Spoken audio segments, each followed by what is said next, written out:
Há poder em suas palavras. Dom Gosset, capítulo 13 de 19. A cura do câncer. A cura nos pertence. Não é uma coisa que temos de implorar a Deus, é algo que Ele já nos deu. Mas a fé é o catalisador.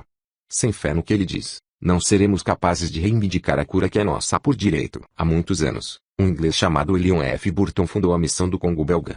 Essa missão deu início a um poderoso testemunho de Cristo na África. O Sr. Burton ficou doente, mas não tinha consciência nem de extensão nem da seriedade do que tinha.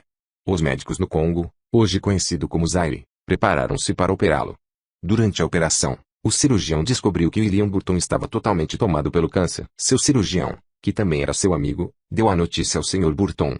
Sentimos muito porque não podemos fazer nada por você, disse tristemente a Burton. O câncer está muito espalhado. Nem sequer podemos arriscar uma operação radical para tentar remover o câncer. Achamos que você deveria saber que só tem cerca de 1 ano de vida. Se quiser retornar à Inglaterra para ver sua família, deixar a viagem para logo enquanto ainda está com forças suficientes para enfrentá-la. William Burton concordou em esperar 1 mês mais ou menos para então retornar à Inglaterra. Já vivia há tanto tempo no Congo e amava o povo tão profundamente que detestava partir. Planejou viajar pelo país que amava tanto para despedir-se dos seus amigos. Onde quer que fosse, a triste notícia de sua enfermidade e sua iminente partida já o tinha precedido. Com lágrimas os amigos congoleses se esforçavam para expressar seu amor e simpatia a ele. Uma noite, como de costume, Burton estava sentado em seu quarto, lendo sua Bíblia. Li Isaías 53, quando as palavras por suas pisaduras fomos curados saltaram da página para salvar a sua vida.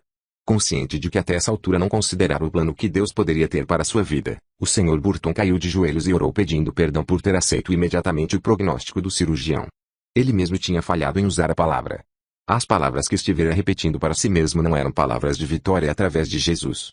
Eram as de pedir a Deus que desse o veredito final no seu caso. Depois disto, quando os amigos congoleses de Burton tentavam consolá-lo, ele simplesmente dizia, mas vocês ainda não ouviram a última parte da história. Por suas pisaduras eu estou curado. Muitas e muitas vezes afirmou e reafirmou sua fé pelas palavras que dizia. William Burton decidiu crer em Deus. O Sr. Burton continuou em seus planos de retornar à Inglaterra. Contudo, seus motivos eram agora, não despedir-se de sua família, mas, em lugar disso, descansar e recuperar as forças para poder voltar ao Congo e continuar a obra do Senhor. Quando sua família e amigos o receberam entristecidos, ele corajosamente continuou declarando, por suas pisaduras eu estou curado. Cerca de 6 meses depois do regresso de Burton à Inglaterra, quando parecia haver melhoras em sua saúde em lugar da esperada deterioração, os médicos ingleses de Burton decidiram examiná-lo novamente.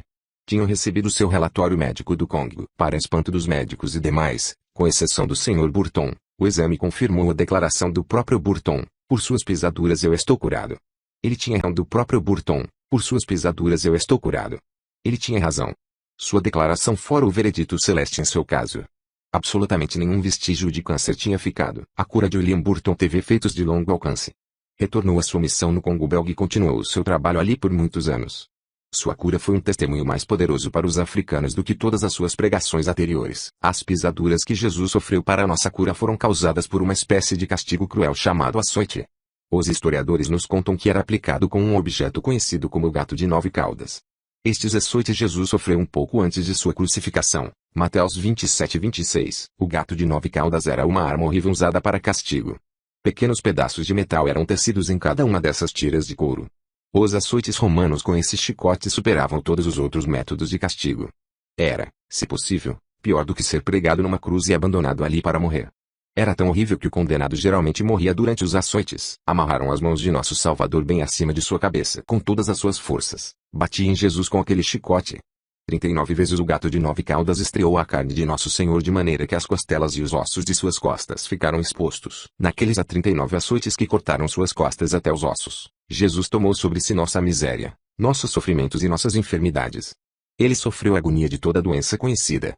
Sofreu para que o sofrimento de cada um de nós fosse aliviado, para que pudéssemos dizer, pelas suas pisaduras fomos curados. Esta cura não é uma coisa que se realizará se você disser as palavras, ou se você orar. É uma coisa que já foi realizada.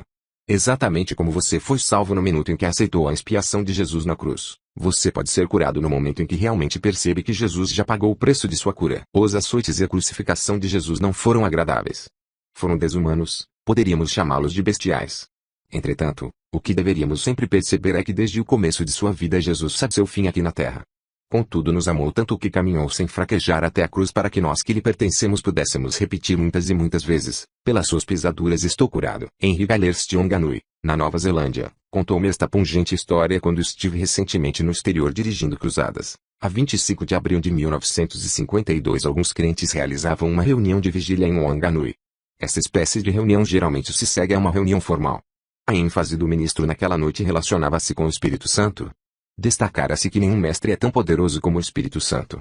Só ele sonda as coisas profundas de Deus e nos revela. Um jovem de 15 anos recebera o Espírito Santo e a congregação estava tomada de alegria. Mas sua mãe ficou perturbada quando olhou para o filho. Não viu nada que a fizesse alegre. O rosto dele parecia contorcido de dor e pálido. Ficou admirada com aquela aparência fora do comum. Mais tarde o rapaz explicou-nos o que lhe tinha acontecido. Enquanto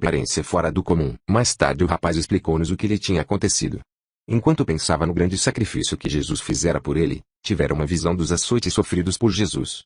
Por isso é que não ficou nada alegre.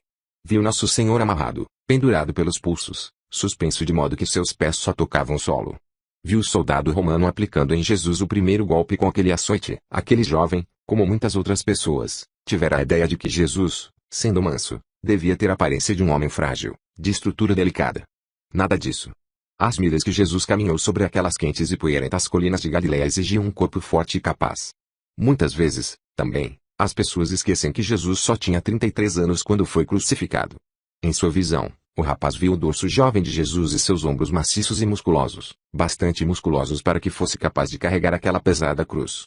Mas não importa a força de seu corpo, entre-te como faria comigo ou com você. O chicote do soldado romano fez um profundo sulco nas costas de Jesus naquele dia. Retalhou sua carne e espargiu sangue.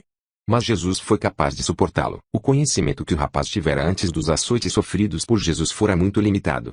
Quando se ajoelhou para orar, não tinha realmente nenhuma ideia do que eram os açoites. Inesperadamente, entretanto, bem ali diante de seus olhos fechados teve uma visão simbólica do que acontecera na esfera espiritual aqueles séculos atrás. Com os olhos da mente viu uma grande populaça parada à volta. Não era uma população igual àquela que testemunhou aquela fustigação em Jerusalém. Antes, viu parada ali uma grande multidão de aleijados e gente doente. Alguns tinham muletas. Outros tinham outros meios de apoio. Ele só viu um dos 39 golpes que Nosso Senhor recebeu.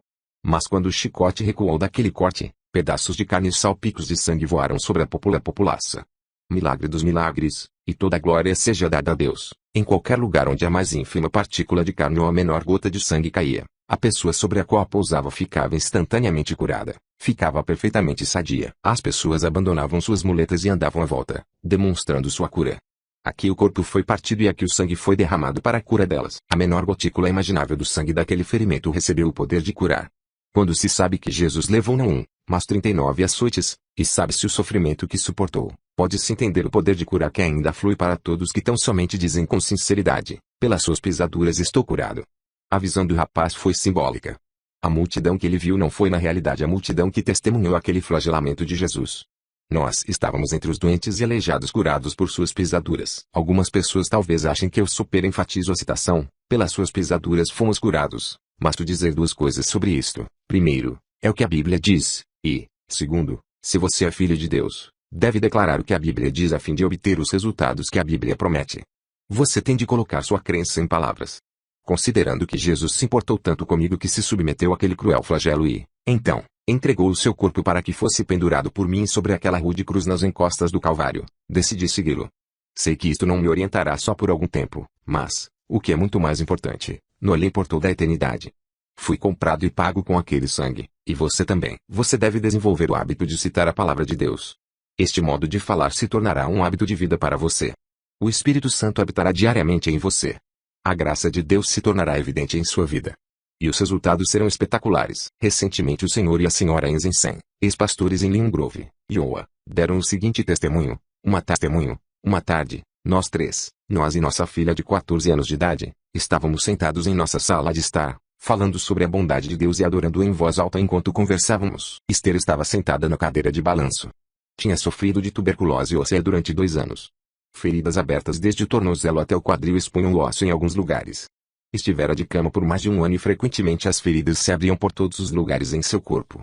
Agora, temporariamente melhor, tinha aspecto mais saudável e podia ficar sentada na cadeira a maior parte do dia. Naquele dia não estávamos realmente orando pela recuperação de Esther, embora tivéssemos orado por ela muitas vezes no passado. Estávamos simplesmente dizendo ao Senhor novamente como nos sentíamos felizes com o privilégio de lhe pertencermos. Sem que o planejássemos fazer, fomos levados a nos aproximar da cadeira de Esther e colocar nossas mãos sobre a cabeça dela. Naquela tarde o Espírito Santo nos foi tão real para todos que pudemos sentir a sua presença ali.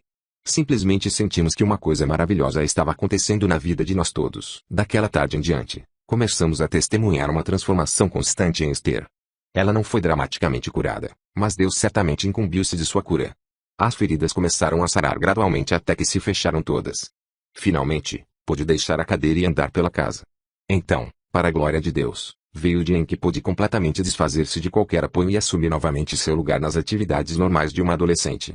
As cicatrizes ainda estão lá para nos lembrar da misericórdia de Deus, mas hoje Esther está forte, muito bem casada, e mãe de nossos 2 netos. Não é por menos que louvamos ao Senhor incessantemente. Como Deus gosta de ouvir-nos dizendo palavras que refletem a sua bondade para conosco e declarando nossa fidelidade a Jesus Cristo, nosso Senhor e Salvador. A saúde e a cura podem ser suas.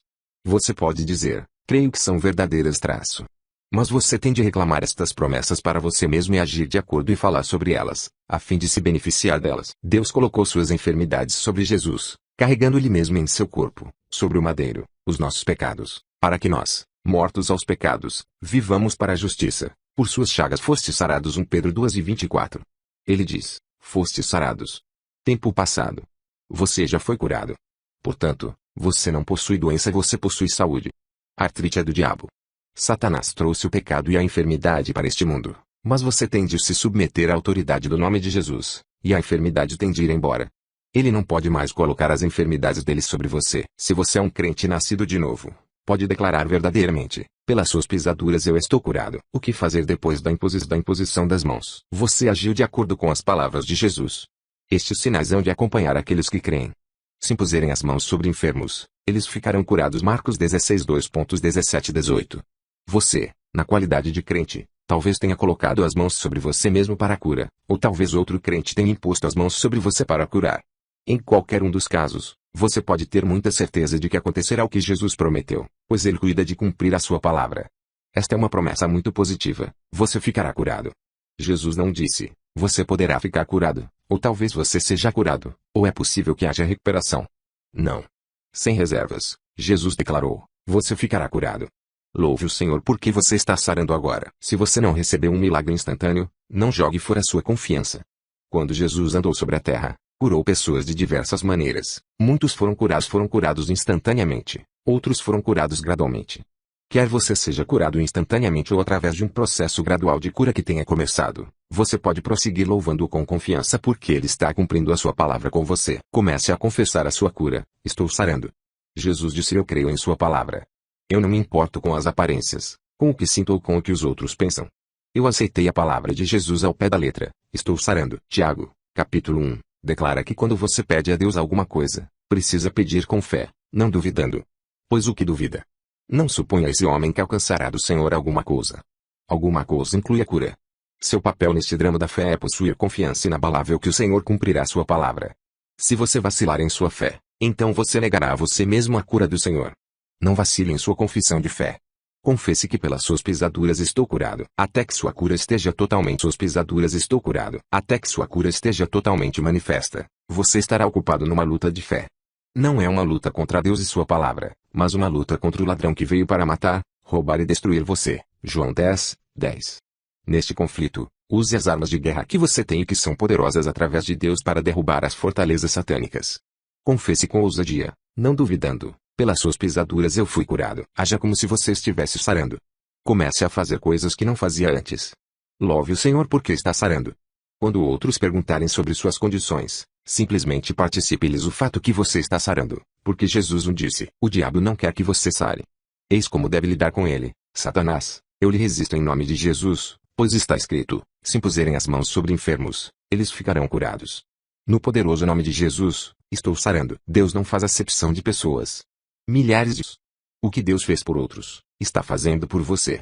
Louve-o agora por sua saúde. Final do capítulo 13 de 19. Há poder em suas palavras. Don Gossett.